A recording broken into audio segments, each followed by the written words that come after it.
A fundamental principle of American democracy is that when we lose an election, we accept the results. That principle, as much as any other, distinguishes democracy from monarchy or tyranny. And anyone who seeks the public trust must honor it.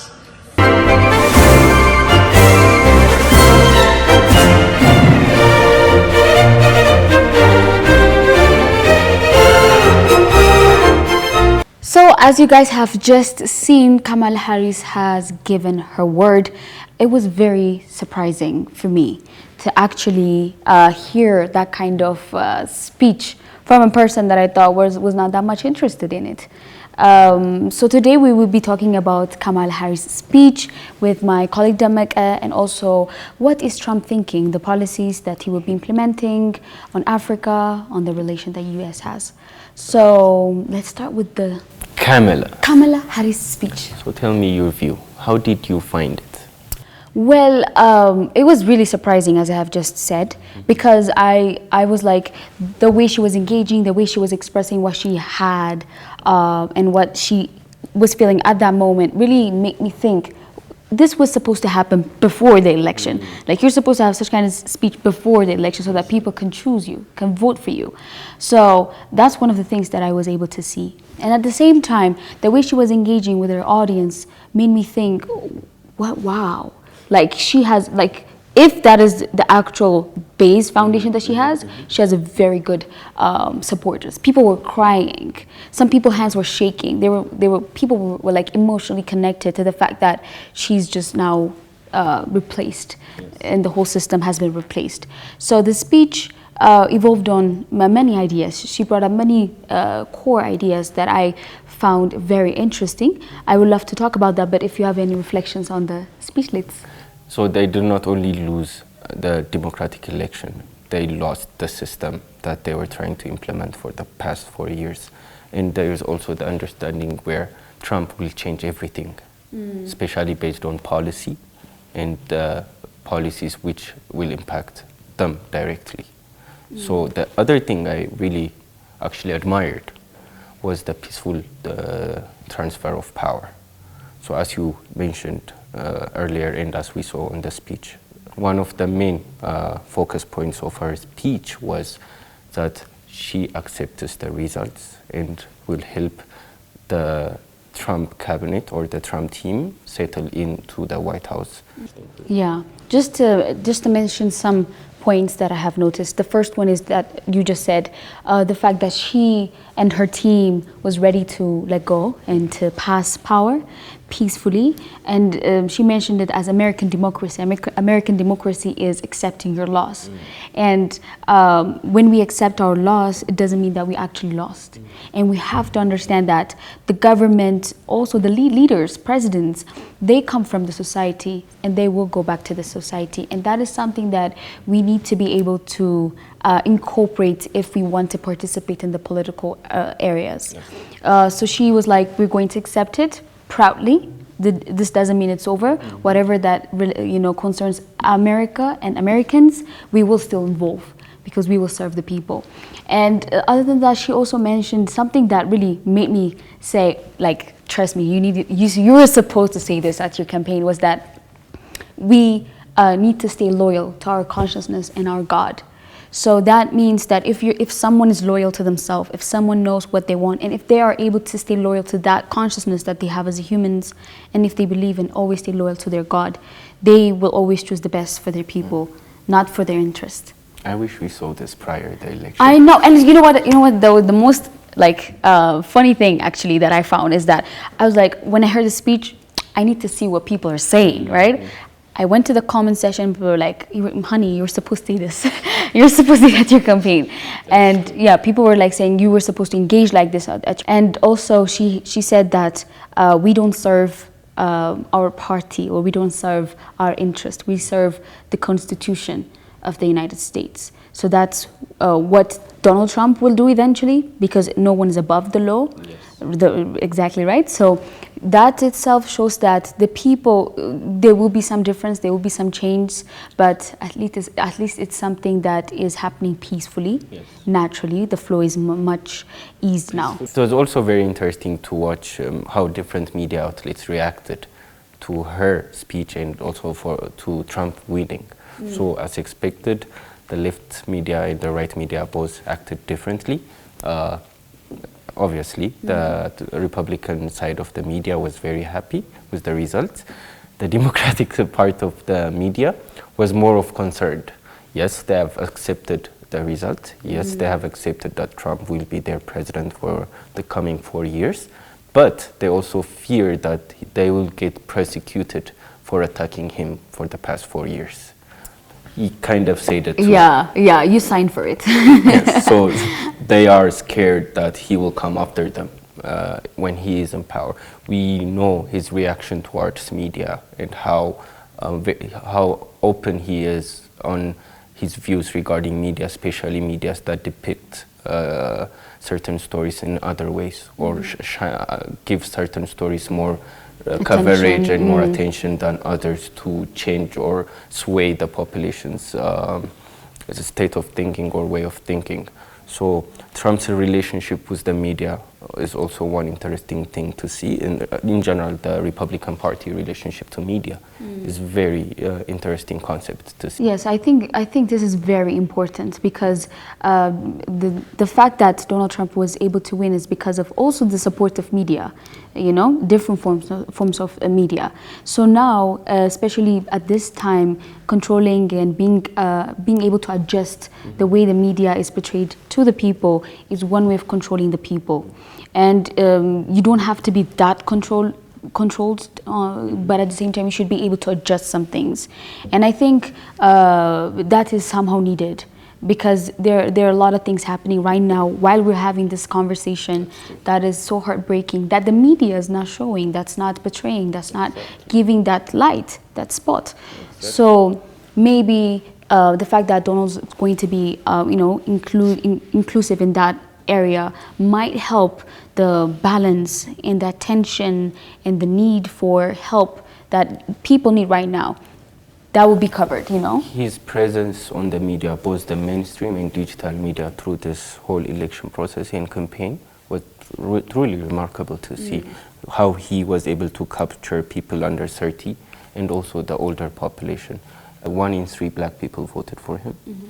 He had major support from Latinos, even though he is known to ridicule the Latina community. He was also able to acquire many votes from young people under 30. So his policies have communicated to the heart of regardless of their age, race, or political views or demography. So if we said all this regarding Kamila's speech and the media's reaction and his relation towards the media, let's see some of the policies I think he will be focusing on and his policies towards Africa, as you want to talk about in That's detail. going to be really exciting, yes. I can't stay for another 4 years of this. Who knows what he's going to do? Who? Donald Trump? Yes, Donald Trump. You've heard him. He said he has a list of enemies. You think I'm not on that list?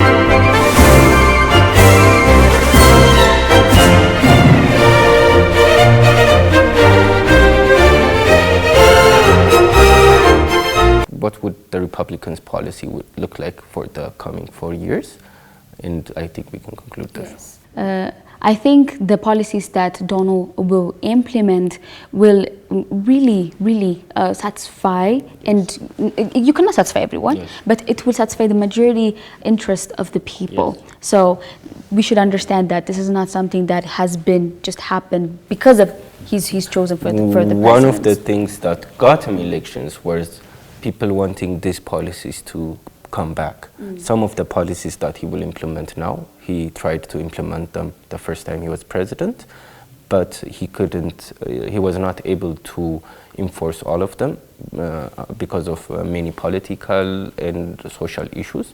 But this time, I feel like he's ready. I feel like he had 4 years to first assess what happened the first time, Second, to choose the people around him. And the third, how he will implement it in the political demography. He said it himself. The first time he won, he did not expect to win. He did not expect he would get that power. So it was overwhelming. Yes, overwhelming, and exactly. Also the cabinet and every people he built around him, or every ministers that he put in place, were commanded by people around him, saying this is the person that you need for this kind of position, because this kind of politics will apply for this person. So he said this suggestions was not right. So this time he took time. He took this 4 years to decide who will be his partners, which policies he will focus on, which policies he will continue to implement if he wins power. So we have tried to generalize it to 7 focus points regarding his policy, and let's try to see them one by one, and we can take it from there. Okay. So the biggest comeback is America First 2.0. Yes. The whole concept, or the whole Republican ideology regarding policies for the coming 4 years will be based on America First policies. So the policies, one way or another, will put America's interest first and the partners second. So that's the whole ideology of the policy. So let's start from foreign policies. So what would the foreign policies look like? What are the key factors that he will focus on? We can start from mentioning his relationship, or the relationship they will have with NATO. So if you remember, the first time he was elected, one of his biggest issues with NATO was America contributes most of the funds to NATO, and other member states don't contribute as much, but they all have equal powers on saying on deciding what the NATO peacekeeping missions are, or what they will involve on. Okay. So one of the things he will try to do is push for NATO member countries to contribute more. So that they can have equal voice. They can have equal voice, not only have equal voice, he feels like America is being taken advantage of. There is a strategy where America follows, where they do the same thing with the United Nations. The more the country's input is, the more the country has voice to implement policies that favor the country. America's first intention of contributing to NATO majorly was that, and NATO was also one of the reasons NATO was created is to reorganize the European area after the Second World War. So he wants to push for countries, other NATO members, to contribute more towards the NATO. The other key point, or the other key focus, will be his relationship towards China. They cannot exist. They cannot exist apart. Yeah, they are very codependent to each other. So some of the things that is expected from the Trump's administration regarding China is higher tariffs from imported goods from China, because it's undercutting the productions in America. For example, we can see the automobile market, so electric car market. If recently America has put major taxes on China cars that will be imported to the US, which will decrease because they wanted opportunities for General Motors, Tesla, to have the opportunity and to hold the American market, because China's electric cars are undercutting them both by price and taking them higher to technology and having higher technological capacities. So one of the strategies they used was to put higher tariffs or higher tax on Chinese imported cars, so US-based companies can control the market as well. Yeah. Sorry. Continue, please. So I think this is one of the things that at this moment some businesses in America need, because sometimes you let different companies come into your country, and those that you already have start to shake, start to fall, because maybe the market that those that you're letting in have strong capacity, financial capacity, that might affect the local business. So you should put your local businesses, because they are representing the country, they're helping the country. So this is very smart and a very nice move. Exactly. So one of the things that is expected from him is that. So regarding when we still in the topic of foreign policies, we are expected to see a better relationship with Russia and Israel as well. So Trump is known to be pro-Israel. So they will have policies that will favor Israel in the Gaza war, but he has also came out saying he expects the Gaza war to be over before he takes power in January. So that's a it's a two-edged sword kind of thing, because it gives the opportunity for Israel to be extremely brutal till January and just end the war then. Exactly, and that's what I'm saying. Oh yes, or they could take another direction that is not expected, because this 2 months is a month that is unaccounted for. It's just there. The Biden administration. It's not black. It's not white. It's not white. The Biden administration is going out. Yeah. So they can implement the policies that they want in these 2 months, and they wouldn't be held accountable for it that much. And also, as we mentioned, them taking the opportunity to finalize the war. So if we say this much regarding the foreign policies, let's look at his policies, what his policies will look like regarding energy, natural resources, and energy independence. So before you pass to that, I would love to mention two major things with what you just said. The first one is that I feel like, especially right now with the Gaza and Israel war and everything, with the Gaza war happening, we need to be able to ask who's responsible first, because we know who funds this war, And at the same time, in what terms is it going to end? If he's going to say we will somehow have policies that will favor Israel in this war, but at the same time we want it to stop, it's like saying, exactly, like in what terms? I think this has to be really defined. Clear and clearly defined and transparently explained to the people, because the people are still giving their money. They need to know where their money is going. So the second one that I would love to say is that when you said that America and China are like somehow, they cannot exist together, but they can't live with each other. Exactly, without each other. I think China have already understood that years back, and now she's working on it to survive without America. She's investing in Africa, doing a lot of partnerships, ties. So I feel like, yes, you're right, they cannot live without each other, but China already understood that, and she's doing other assignments so that she can survive without USA. That is very true.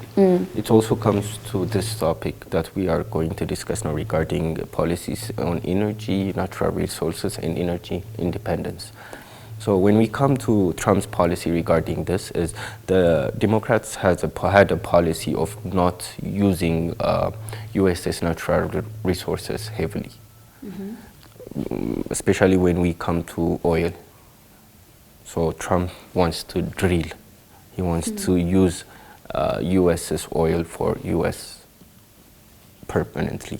And he wants to be energy independent. His policies lead for the country to be energy independent. They don't want to rely on any other country to get their energy from. So there will be major surge in oil drilling. There will be major surge in investments in nuclear powers. So the nuclear power is also related to the expansion of AI. AI needs huge database areas that will consume a power of one city, which the US grid is not able to handle. It's getting to that point, in addition to many cars being switched to electric. So they really need to build their electrical and energy infrastructure. So that will be one of his focuses as well. So when we pass, what comes next from their energy policies is the healthcare system. So very crucial. Very crucial. Trump has been against the Obamacare from day one. He was ridiculing it last time he was in power, but I feel like this time, when he comes back to power, he is actually going to change Obamacare to something that they will develop themselves. They were trying to present it the first time around. It was not finalized and approved by Congress, but I feel like they will. Because the Congress is, yes, it's the Republicans either way. Republicans either way. People are expecting, political analyzers are expecting that he will push for the fall of Obamacare. Regarding other policies that he is trying to push is he hates the ideology of outsourcing work to other countries. That was one of his biggest issues the first time he ran also. He had this conversation and issue with Apple. He had this issue with Ford. He has this issue with General Motors. So his understanding is American companies outsource mainly their manufacturing side of the company to China or India or Taiwan or Vietnam. So it's cheaper labor. Yes. For cheaper labor for the company, they can bring the product to America and sell it there. So if they put their manufacturing in America, they have to pay higher wages. They have to pay. The expenses are going to be higher. The expenses are because American working force or American labor is expensive, and that so they usually move it outside of the country and import the goods, even though the company is from the U.S. He does not agree with this concept. So he will try to bring many manufacturing jobs back to the USA from China, India, Vietnam, and Wow, but you know what I felt when you said that? I think this is going to be a very risky thing, because when you do such kind of things, in the first place, the companies, they have their reason, as you have mentioned, low wage and everything. So they have their own reasons why they don't have their company at their place. They have their own reasons to why they have their company outside of the States. But at the same time, if Trump forces them to come back, and if you want your products to be sold here, you need to be based here, then what about the countries that are having their citizens employed? that is the whole Like Vietnam, concept. what would be the, That is the whole concept of America First 2.0. That's kind of scary though. It's It is being, so Apple moved some of its manufacturing back to the US first time he was in power. So the policies, it's not like they can legally enforce them to move their companies there, but they will favor the ones who do policy-wise. and they would like not threaten exactly, but they will make the way harder for them to sell their products. Exactly. So they might give tax breaks for companies who move their manufacturing back to the USA. They might give different incentive for their employees or for the company, or many other contributions for them to change their mind and bring back the manufacturing to USA. The other reason that they want to move manufacturing back to USA is USA has the fear of their technology being stolen. Specifically when we talk about chips, like computer chips, microchips. The biggest manufacturer of chips in the world, like not, when we say biggest, yes, size-wise, like the amount of output, but the biggest in a sense of the one that's further ahead technology-wise from all over the world is in Taiwan. This is a very heavily guarded secret regarding technologies to chips and other military equipments or military informations or military gadgets that are manufactured outside of America is a security threat for the USA. So one of the reasons they want to move back manufacturing back to the US is not only for the labor or to favor the US labor force. Safety. It's also for safety, and so they can control the technology that goes out to the world, especially the ones that come from them. The other thing is there will be heavy sanctions on technologies that come from, as we saw in his the previous time he was in power. For example, he blocked the importation of Huawei manufactured goods completely to America, starting from the 5G networks, Huawei phones, Huawei laptops, or in tablets, because the fear of American citizens' data being exported to China is just like giving away some part of your Yes, they did not safety, feel secure enough to implement those technologies in the country. Yes, they have basis to say this because many companies in China, especially big companies, some kind of relations with the Chinese government. So the second thing is the world knows if the Chinese government asks any company which is under it for something, they will deliver.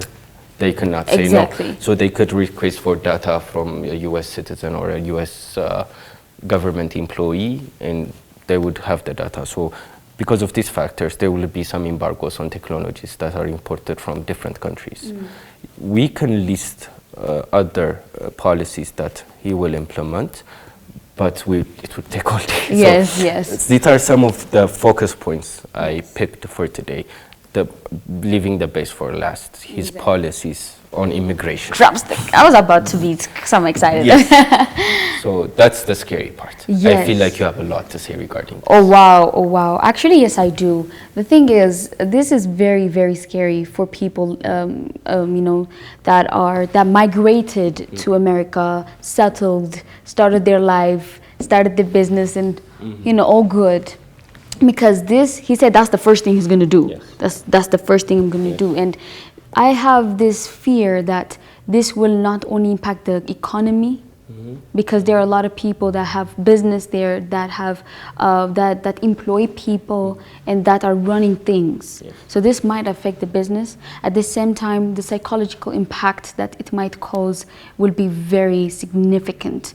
And the fear that the people will feel. Can you imagine? Yes. And especially when it comes to, he said, not only those that are now coming, that came to America like recently, but also those that stayed here for a long time. We will see, we will check, we will trace back and see if their documents is legal. And by that, you might think you have a legal document, but in the eyes of the government, if it's not legal, then you're going back home. That is true. Where is home? You stayed there for 10 years. Exactly. He said this is going to be the biggest mass deportation any country has ever done, actually, that America has ever done. And in fact, they're like, if I'm not mistaken, they're like expecting to deport over millions and millions of people back to their home. That is true.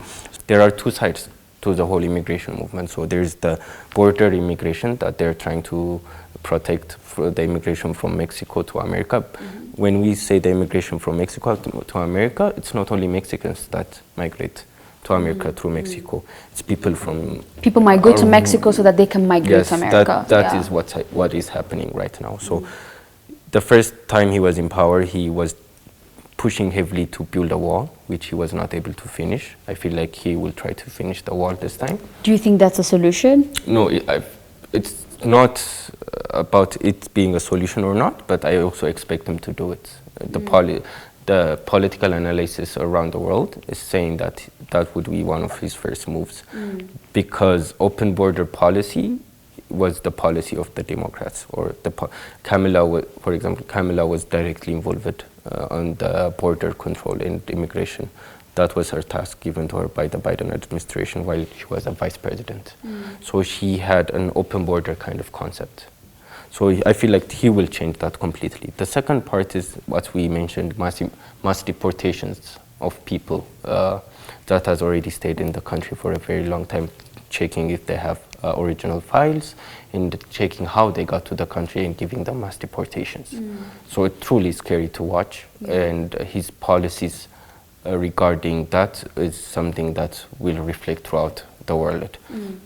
Our final topic will be his policy. What would his policies look like towards Africa? So let me just say a few points regarding that, and we can close today's episode. There are two major points when it comes to his policies towards Africa. One is, in the past 4 years, give or take, a bit more than that, Africa is slowly moving towards China and Russia. No, not Africa. They're coming to us. Okay. They're running towards Africa. Yes, okay, we can agree with that. So it's more on China and Russia. So he will try to take that back. He will try to move the relationship. He will try to build back the relationship America has with Africa, even though I don't like them generalizing Africa as one continent, because each country has their own position and policies and resources, needs and contributions. The second thing that he will be focused on is investments in Africa. So Trump has the policy where he does not believe in... That's interesting. Before we go to that interesting policy, I think here comes the most interesting part in the first policy that you just mentioned. You know, we can just imagine that what China and Russia will say when America takes that kind of step towards Africa, because the huge a huge source of incomes, huge source of resource that China and Russia, especially China, gets is from Africa. Yes. So there it's going to be a threat to them. And then imagine on top of that, China is facing that kind of problems because her vehicles are getting taxed high in America. So she's having different problems. So now this tension might explode. That is very true. But you know, the most fascinating part is it's not only going to explode and die, it's going to go across. It's going to affect a lot. The ripple effect is going to be big. Yes. So the second thing is the focus. Their policies will focus more on investment than helping hand. So Trump believes in U.S. citizens or U.S. Business owners investing in Africa and sharing the revenues created from that business with the country through taxes and other help, rather than giving direct money for charity purposes or lending money. So I feel like the policies will change more to investment, especially regarding agriculture and mining, because if we say electric car it's the age of the electric cars, every mineral for electric cars come from Africa. Yeah. If we say agriculture, Africa will give the biggest contribution. So overall, this is what we have prepared for today. This episode. So just to conclude our idea, what we love to say is when America starts approaching Africa, because we're Africans, we have to be more focused on that idea. When America starts approaching Africa in that terms, we have to be able to, what are we giving out? And we have to put our local businesses first. We have to support. This is more for the government, in fact. So we have to be able to do that. And I guess we have to conclude it really much. And thank you so much. It was such a nice day. Thank you so much for this. Appreciate it. So guys, thank you so much for watching us, for staying with us, for engaging with us. And let us know what you guys think on our short SMS 6121. And as in for our digital media audiences, feel free to share us your idea below this video. Again, thank you so much for staying with us. And thank you, Bye-bye.